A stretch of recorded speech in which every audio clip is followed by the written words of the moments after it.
Welcome to session two, the AI Diligence Stack, how to underwrite data, models, governance, and terms. In session one, we established the New Deal thesis. Corporate development is no longer just buying companies or products and revenue streams. Increasingly, it is buying data and workflows, models, decision rights, governance maturity, and adoption pathways. Now we move from thesis to evidence because in AI era deals, management story is not enough. The phrase AI enabled is not evidence. A product demonstration is not evidence. A roadmap is also not evidence. A revenue multiple is not evidence. The diligence question is, can the target's AI story survive verification? That is what session two is about. The core question is this: how should corporate development, diligence, and structure an AI enabled transaction so the premium is defensible? I think we frame it this way: traditional diligence may be insufficient. With the new mandate, including 9 parallel workstreams, a unified AI risk register, valuation under AI, and AI specific deal terms. Let's dive in. Diligence is no longer just risk mitigation. Traditional diligence asks important questions.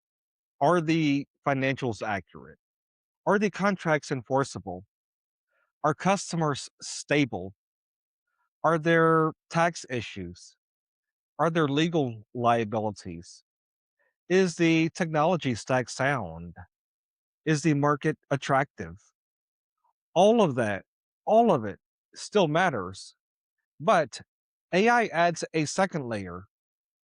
The question is not only can we buy this safely, it's also can we operate this profitably?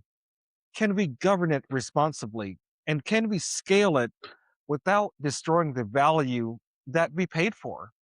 That is the new diligence standard. AI diligence is not narrative acceptance, it's verification. It must verify the asset, the system, and also the path to value. The asset is the data, the model, the product, the talent, or the workflow.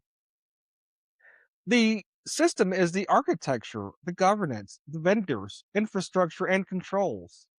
And the path to value is the integration model, the adoption plan, the commercial logic, and the value capture cadence. If diligence only verifies the asset but not the system, the buyer may inherit fragility. If diligence verifies the system but not the path to value, the buyer may overpay for potential. And if diligence verifies the path to value but not the data and rights underneath it, the buyer may inherit an impaired asset. And that is why the diligence stack has to expand. Let's walk through the 9 workstreams. The purpose here is not to turn every corporate development leader into an AI engineer. The purpose is to give deal teams a structured way to know what must be verified, who must verify it, and how the results should affect price, terms, and integration. Workstream one, data diligence. What data does the target actually control? Is the data usable? Is the data legally usable? Is the data clean? Is the data complete? Is it fresh? Is the data traceable? Is it interoperable? And can it support AI training, inference, analytics, personalization, automation, or decisioning? This is the most important work stream because AI value very often begins with data. But many buyers make the mistake of treating data volume as data value. I think that's very dangerous. A large data estate can be commercially weak if the data is fragmented or stale or poorly labeled or full of quality issues or even legally restricted. The key diligence questions are this: where did the data come from? Who owns the data? What rights attach to it? Can it be used for model training? And can it be used after there is a change of control? Does customer consent permit the intended use? Does the target have lineage documentation? Is the data connected to workflows and economic decisions? And so the red flags are equally clear: no lineage, no clear rights, pre AI customer contracts that do not address model training, or perhaps there's a heavy reliance on scrapped or externally sourced data. Single vendor data dependency, sensitive personal data with weak governance, data that exists but cannot be integrated. So the practical takeaway is this: data is a deal asset only when it is rights cleared, governed, interoperable, and economically actionable. And then there's workstream two, AI and machine learning capability diligence. The second, this second workstream asks the following: what AI does the target actually have? Is it proprietary? Is it production grade? Is it measurable? Is it repeatable? Is it scalable? Does it perform outside the demo environment? Many targets will describe themselves as AI native or AI enabled. And, the diligence team needs to separate four categories.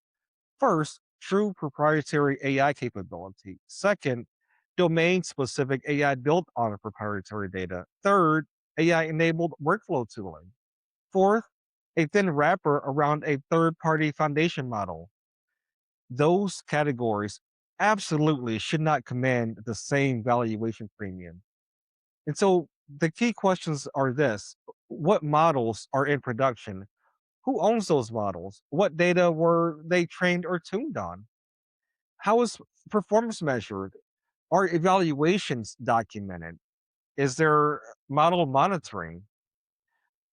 Is there version control? Can the model be retrained?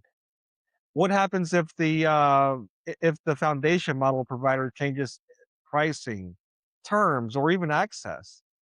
A major red flag is when the target's AI depends almost exclusively on a single external model provider with no defensible data layer, no tuning, no evaluation framework, and no meaningful switching plan. That is not a durable AI mode. That is an absolute vendor dependency. Workstream three, AI governance and responsible AI diligence. Uh, Governance is often misunderstood. Some executives hear governance and they think bureaucracy. I think that's the absolute wrong frame. In AI era deals, governance affects deployability, customer trust, regulatory exposure, and valuation. A target with weak governance may still close, but the buyer may discover after close that the AI cannot be deployed in certain jurisdictions, or can't be used for certain customer decisions, or can't pass an internal model risk review, or can't satisfy enterprise customer requirements. So then there are three key questions. Does the target have an AI governance policy? Is there a model inventory? Is there an AI use register? Are models risk classified? Are there audit trails? Are there human oversight controls? Are bias and fairness and explainability tested where relevant? Has the target mapped its ecosystem to applicable regulatory obligations? Who owns the AI risk? And then there are red flags as well on this work stream. No AI owner, for example. No model inventory. No audit trail. No bias or fairness testing. No documented approval process. No regulatory readiness assessment. AI used in consequential decisions without governance. So here are some takeaways. Governance is not compliance theater. Governance is a value accelerator when it allows safe scaling. Workstream four, infrastructure and compute diligence. This is where the financial model often gets surprised. AI can create attractive revenue growth, but compute costs can compress those margins. A target may show strong customer demand, but if every incremental customer creates high inference costs, the economics may not scale like traditional software as a service. So here are some key questions. What cloud commitments exist? What GPU or compute access does the company depend on? What is the cost per inference? What is the cost per training or retraining cycle? How does compute costs scale with usage? Are there minimum cloud spend commitments? Are there change of control provisions? Um, can the buyer migrate the workload? What latency or uptime commitments exist? And here are some red flags that we should be aware of. Compute costs that rise faster than revenue, for example. Cloud commitments that are not disclosed clearly. Single provider infrastructure dependency, that's huge. No understanding of unit economics, no cost monitoring by product or customer segment, and no migration plan. So here's the takeaway from this work stream. AI gross margin is not automatically software gross margin. The deal model must stress test compute economics. Then we have work stream 5, AI cybersecurity diligence. Traditional cybersecurity diligence remains necessary, but AI introduces new attack surfaces. There is prompt injection, model extraction, training data leakage, unauthorized use of AI tools, sensitive data entering external models, model supply chain risk, um, agentic systems with excessive permissions. So here are some key questions. Has the target threat modeled its AI systems? Has it tested for prompt injection? Are AI tools connected to internal systems with least privilege access? Are model inputs and outputs logged? Are there controls around shadow AI? Can employees upload customer data into public tools? Are model artifacts verified? Is there an incident response process for AI specific failures? And here are some red flags we should be aware of as well. Customer facing AI with no adversarial training, large language models connected to internal tools with excessive permissions, uh, no shadow AI controls, no logging, no model supply chain review, no AI security ownership. So here is the takeaway for this work stream. AI security is not just cybersecurity with a new label. It is a distinct risk surface that can create legal, operational, customer, and reputational exposure. Then we have workstream 6, IP and legal due diligence, or legal diligence rather. This is one of the most dangerous areas because the buyer may inherit rights problems that are difficult to fix after close. So the key questions are this: who owns the model? Who owns the weights? Who owns the fine tuned version? Who owns the outputs? What training data was used? Was copyrighted or licensed content used? Were customer data rights sufficient? Are open source components properly licensed? Do vendor contracts give third parties rights to use the target's data? Are AI outputs indemnified to customers? And here are some red flags as well that we should be aware of.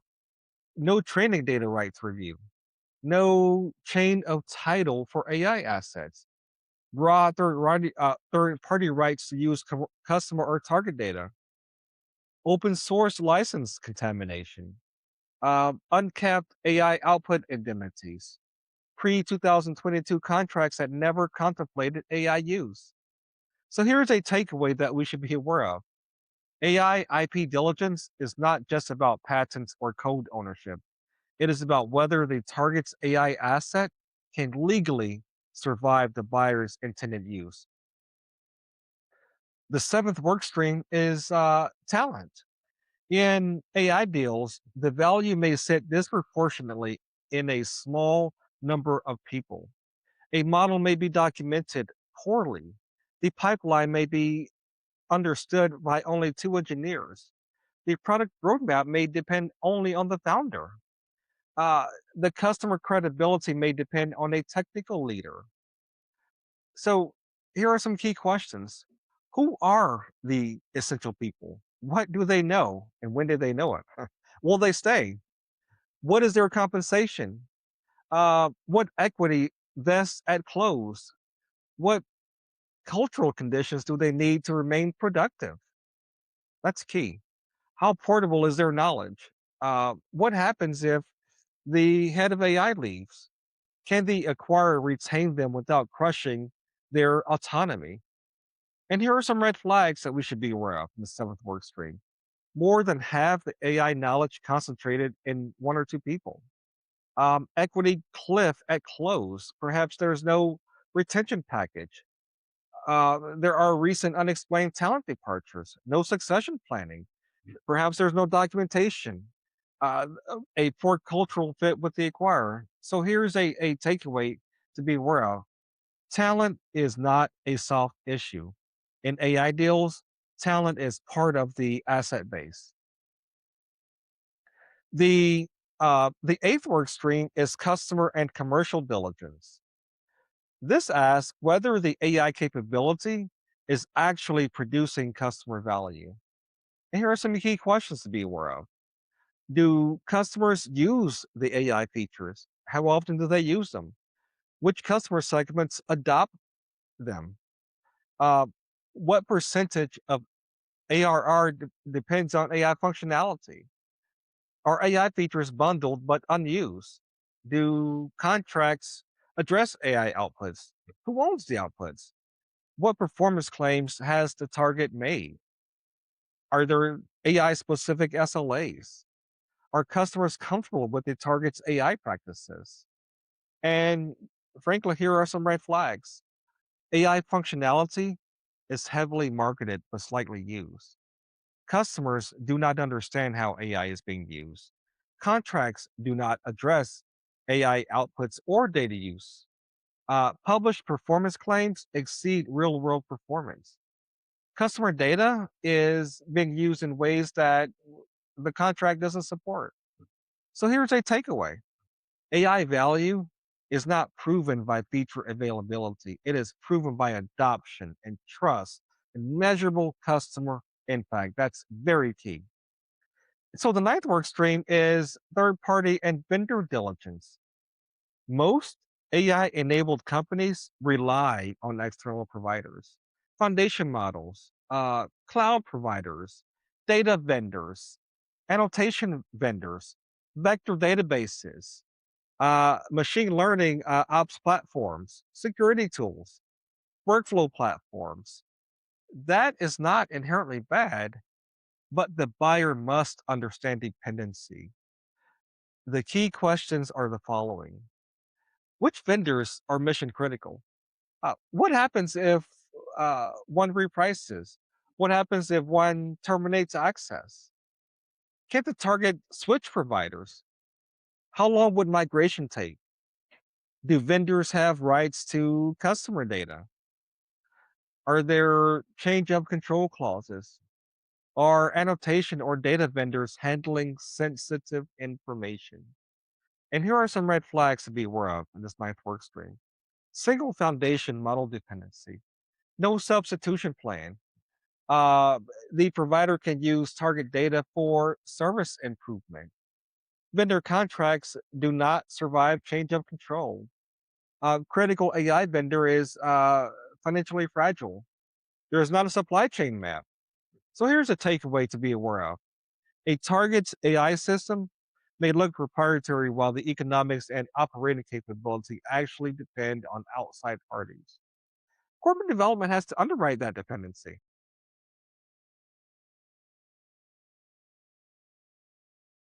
The nine work streams should not produce nine separate memos that sit in separate folders. They really should feed one unified AI risk register. And that risk register should include quite a few items, actually: the risk description, the workstream owner, the evidence reviewed, the severity, the likelihood, the valuation impact, the deal term, the deal term implication, actually, the integration implication, the walk reg trigger, the post close owner. And that last field is important, the post close owner, because diligence is not finished when the memo is written. Diligence should become the integration roadmap, because if data lineage is weak, the integration plan needs a data remediation work stream. And if the talent risk is high, then the deal structure needs retention mechanics. If compute economics are fragile, the valuation model needs a margin stress case. If governance is immature, the buyer needs a day one governance plan. If vendor dependency is high, the buyer needs a substitution or a negotiation strategy. Because this is the point, really. AI diligence is only useful if it changes decisions. It should change price. It should change terms. It should change closing conditions. It should also change the integration plan. It should change day one priorities. It should change the value capture dashboard. Otherwise, it's just intellectual decoration and posturing. Let's go deeper on data, because data is often the hidden deal thesis. Many acquisitions, partnerships, joint ventures, and even strategic investments are really data transactions in disguise. The buyer may think it is buying customers or revenue, software, or workflow, but the real upside may sit in the data exhaust, customer graph, pricing signals, transaction history, operational telemetry, claims notes, service interactions, or even behavioral patterns. The question is this: the question is whether that data can be turned into economic action. Can it improve pricing? Can it reduce churn? Can it improve underwriting? Can it detect fraud? Can it personalize customer experience? Can it automate servicing? Can it accelerate product development? Can it improve risk selection? Uh, can it create a new product? Can it support a joint venture? Can it become a platform advantage? But data does not monetize itself. Let me say that one more time. Data does not monetize itself.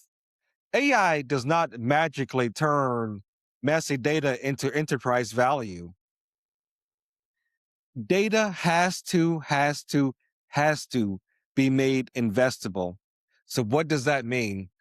Data has to be clean, governed, rights cleared, integrated, contextualized, connected to workflows, embedded into decision routines, measured through business outcomes. So when someone says this target has a lot of data, the corporate development answer should be this: show me the economic pathway. What decision will it improve? Who will use it? What model will it power? What workflow will change? What rights do we have? What governance is required? What value can we capture? That is the data as a deal asset mindset. Now, let's move into valuation. AI creates a valuation problem because Traditional multiples often do not capture the real value drivers. Revenue multiples may miss the compounding value of data and model improvement. Earnings before interest, taxes, depreciation, and amortization may be irrelevant for high growth AI native businesses. Standard software as a service gross margin assumptions may be too optimistic if inference costs are high. Cost synergy assumptions may be too aggressive if workflow adoption lags. Revenue synergy assumptions may be overstated if the AI is not trusted by customers. So the valuation model needs to adjust. And a useful way to think about this is the following: AI value equals the upside multiplied by evidence discounted by risk. And the upside may be growth, margin expansion, product acceleration, new revenue, better retention, better pricing, faster service, or even stronger platform position. But the discount factors, they are material. There's data risk, model risk, adoption risk, governance risk, compute risk, talent risk, vendor dependency, integration costs, regulatory exposure, customer trust. The valuation should not say this is AI and therefore premium. What it definitely should say is what part of the premium is supported by verified capability. A practical valuation bridge would include the following: base business value, strategic control premium, data asset value, model capability premium, platform or network effect premium, AI enabled revenue upside, productivity or margin upside. Then, then subtract or discount for compute cost drag, integration cost, talent retention cost, governance remediation, legal and intellectual property exposure, vendor dependency risk, adoption risk. This is not about making the model more complicated for its own sake. However, it is about making sure the model reflects how value is actually created. Diligence findings should absolutely move into the deal documents. If they do not, then the buyer is learning without protecting itself. In AI era deals, ordinary deal terms just simply may not be enough. Uh, let's walk through some of the major mechanisms. AI specific earnouts. Traditional earnouts often focus on revenue, earnings before taxes, depreciation, amortization, ARR, or customer growth. AI specific earnouts may need to include AI revenue contribution, model performance, latency, accuracy, deployment milestones, compute efficiency, named customer adoption, named engineer adoption, governance milestones, regulatory approval or conformity milestones. The key is this: the key is to avoid vague AI success metrics. The earnout must be measurable, auditable, and tied to the value thesis. Then we think about representations and warranties. AI specific representations and warranties, those should address training data provenance, data rights, customer consent, model ownership, output ownership, open source compliance, foundation model dependencies, regulatory status, model performance claims, AI governance controls, cybersecurity controls, vendor contracts. If the target's AI value depends on these things, then the buyer needs representations around them. And then we think about Material adverse change clauses. Material adverse change language may also need AI specific triggers. Examples might include the loss of access to a critical foundation model, a material model performance degradation, major training data litigation, key AI talent departure, regulatory restriction affecting deployment, discovery that training data is not legally usable, cyber incident involving AI systems. A generic material adverse and change clause may not capture these risks cleanly. And then we think about indemnities and escrows. Some AI risk may require specific indemnities. Training data claims, for example, privacy claims, AI output claims, customer indemnity exposure, open source license violations, regulatory fines, unauthorized data use. The buyer should ask whether standard baskets, caps, and survival periods are sufficient. In some cases, they absolutely will not be. And then we think about retention pools. Retention is not a generic HR issue in AI transactions, it is value protection. If the premium depends on a small number of researchers, engineers, founders, or product leaders, then retention must be structured accordingly. So that means that you identify named people, you understand flight risk, you design retention duration around integration friction. You can preserve technical autonomy where needed, but you also align incentives to value capture milestones. Make retention part of the deal architecture, not an afterthought. Now, let's return to governance. I want to emphasize this point because it separates serious AI deal thinking from hype. Governance is not a brake on value. Weak governance is the brake. You see, mature governance can accelerate deployment because customers, regulators, boards, and internal risk teams can trust the system.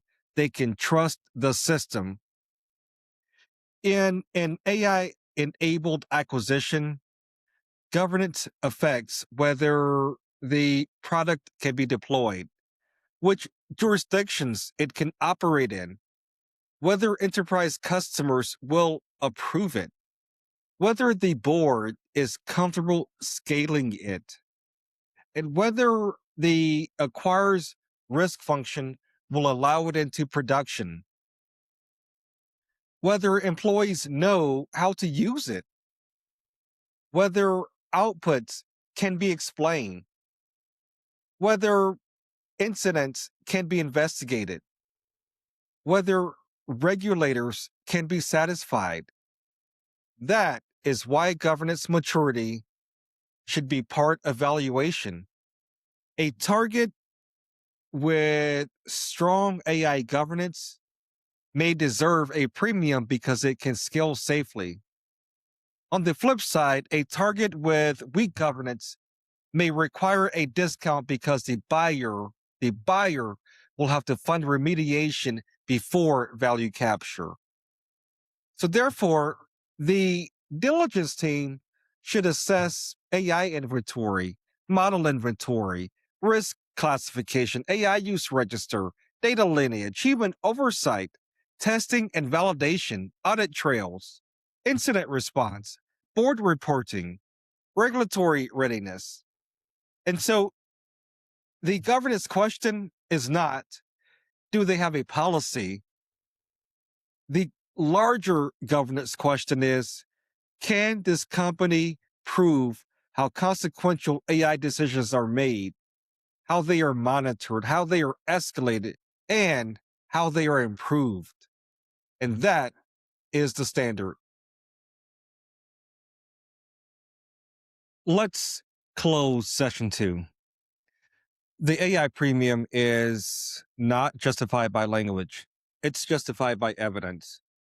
Evidence of data rights, evidence of model performance, evidence of workflow adoption, evidence of governance maturity, evidence of customer value, evidence of scalable economics, evidence that the people who built the capability will stay with the institution, evidence that the vendor dependencies are manageable, evidence that the operating model can capture the value.